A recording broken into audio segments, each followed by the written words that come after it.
right.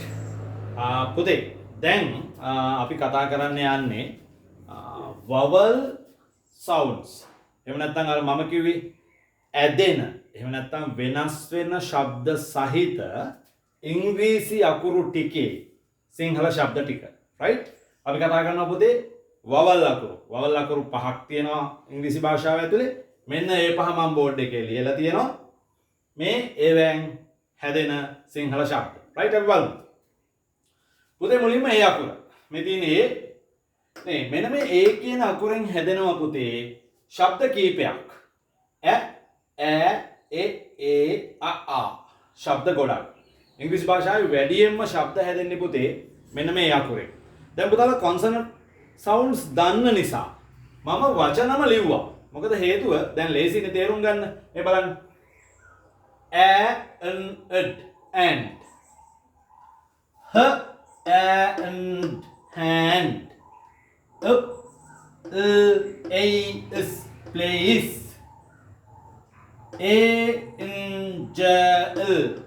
angel another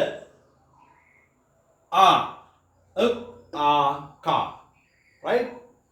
ඔන්න පුතේ ඒ අකුරෙන් හැදෙන ශබ්ද ටික මම උදාහරණ වචනට ඒකත් දීලා තියෙනවා. ඊළඟට අපි යනවා ඊ අකුර ළඟට. ඊ අකුර ශබ්ද දෙකයි පුතේ.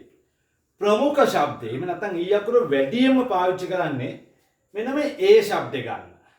right. ඒක මතක තියාගන්න ඕනේ. මේ උදාහරණය egg eagle හැබැයි ඒ අකුරෙන් වැඩියෙන්ම මම කියවනේ අපි පාවිච්චි කරන්නේ මේක කියලා. එහෙම නැත්නම් ඒ කියන සවුන්ඩ් එක ගන්න කියලා. අපි ගොඩක් වෙලාවට පුතේ ඔය තියෙන්නේ pet net set ben ඔහොම ගොඩක් ඊ අකුර යෙදෙන තැන්වල පුතේ අපි පාවිච්චි කරන්නේ මෙන්න මේ සවුන්ඩ් එක. මේ සවුන්ඩ් එක ටිකක් අඩුවෙන්. ඒ වගේම මෙතෙන්දි තව පුංචි කාරණාවක් පුතාලට මතක් කරන්න ඕන. බැරි වෙලාවත් වචනයක අගට ඊ අකුරක් ඇවිල්ලා තිබුණොත් ඒ ඊ අකුර පුතේ සවුන්ඩ් වෙන්න එහෙම නැත්නම් ශබ්ද කරන්න තියෙන ඉඩකඩ ඉතාම සීමිතයි. ඒ කියන්නේ වචනයක අගට ඊ අකුරක් ආවොත් ඒක ශබ්ද කරන්න යන්න එපා පුතේ. බොහෝ අවස්ථාවල ශබ්ද කරාට ඒකේ ශබ්දෙ මතුවෙන්නේ නැහැ. ශබ්ද කරන්න ගියොත් අපි අමාරුයි වැටෙනවා. උදාහරණයක් විදිහට ගන්නකො අපි සරලම වචනයක් name කියන වචනේ. name.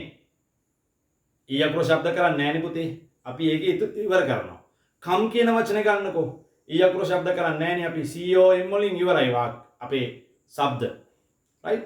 ඒකත් මතක තියාගන්න මේ ඊ අකුර සම්බන්ධයෙන් ඔයගොල්ලෝ කියවගෙන යද්දි වචනයක අගට ඇවිල්ලා තිබුණොත් සවුන්ඩ් කරන්න යන්න එපා. right. ඊළඟ අපි යනවා I අකුරට. I අකුර තියෙන පුතේ ශබ්ද දෙකක්. එකක් E අනිත් එක I. මෙතනිනුත් මෙන්න මේ I කියන ශබ්දය තමයි පුතේ E අකුරේ ප්‍රමුඛ ශබ්දය. අපි වැඩියෙන්ම I කියලා කියන්නේ තමයි මේ I අකුර පාවිච්චි කරන්නේ. right. එහෙම නැත්නම් E කියලා කියනවා. ink අපි අර තීන්තවලට කියන්නේ ink කියලා. ink interval නේ interfere internet I. මෙතෙන්ද අපි පාවිච්චි කරනවා මේ ice cream කියලා කියන්නේ අපි ජනප්‍රිය වචනයක් නේ ice. ඔන්න පුතේ I අකුරේ තියෙන ශබ්ද දෙක. ඊළඟට අපි යනවා O අකුරට. ඒකෙත් ටිකක් ශබ්ද කීපයක් තියෙන අකුරක්. right. O අකුරෙන් එනවා O. අපි කියන්නේ oil කියලා. O E L oil. ඊළඟට අපි O අකුර O කියලා අදින්නත් ගන්නවා. මේ තියෙන්නේ egg O L egg gold. ඊළඟට අපි O අකුරෙන් අයනු ශබ්දයකුත් ගන්නවා. මේ තියෙන්නේ ඒක. egg hum. ඔන්න පුතේ අර මම කියපු කතාවම ගත්තා. ඊ අකුර සවුන්ඩ් වෙන්නේ නැහැ. ඊට අමතරව පුතේ මෙන්න මේ O අකුරු දෙකක් එකතු කරලා අපි ඌ කියලා සවුන්ඩ් එකකුත් හදා ගන්නවා. මේකත් සමහරක් අය පොඩ්ඩක් වෙනස් කරලාත් හදාගෙන තියෙනවා. නමුත් බහුතරය මෙන්න මේ සවුන්ඩ් එක තමයි පුතේ පාවිච්චි කරන්නේ.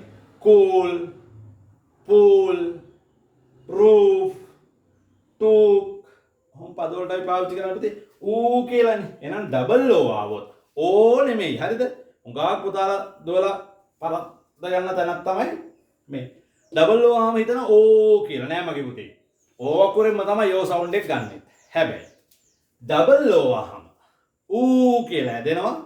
ඒ කියන්නේ ඩබල් ඕ කියන්නේ ඕ නෙමෙයි ඌ කියලා ඔන්න මතක තියාගන්න ඕනේ. රයිට්? ඊළඟ අපි යනවා අපේ අන්තිම අකුර. ඒ තමයි U අකුර. U අකුරෙන් තමයි පුතේ අපි සිංහල භාෂාවේ වැඩියෙන්ම අයන්න ගන්න. අයනු ශබ්දය. මේ තියෙන උදාහරණ මේ but. right? but. ඊළඟට අපි U අකුරෙන් උයන්නත් ගන්නවා. අපි ඔය නම් එහෙම ලියද්දි අපි උශාන්ත කියලා එහෙම ලියද්දි අපි උමේෂ් නේ අපි එහෙම වචන ලියද්දි අපි උයන්නක් විදිහට පාවිච්චි කරනවා. මෙන්න පුතේ වචනයක් ඇතුලේ උයන්න අපි පාවිච්චි කරලා තියෙනවා put. put. right?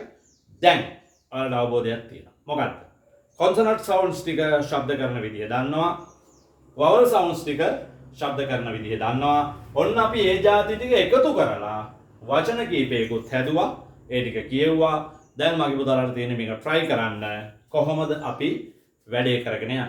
මෙන්න මෙතෙන්ට තව පොඩි support එකක් එකතු කරන්න මම හිතුවා. ඒ කියන්නේ මම ඔයාලට මුලින්ම කිව්වේ සිංහල භාෂාවේ තියෙන සංඥක අකුරු කීපයක් එකතු වෙලා හැදෙන තනි ශබ්ද. ඉතින් ඒ වගේ පුතේ ඉංග්‍රීසි භාෂාවේ සමහරට අකුරු දෙකක් තුනක් එකතු වෙලා හැදෙන තනි ශබ්ද ටිකක් තියෙනවා. අපි ඊළඟට ඒ ටික කතා කරන්න යන්නේ. right?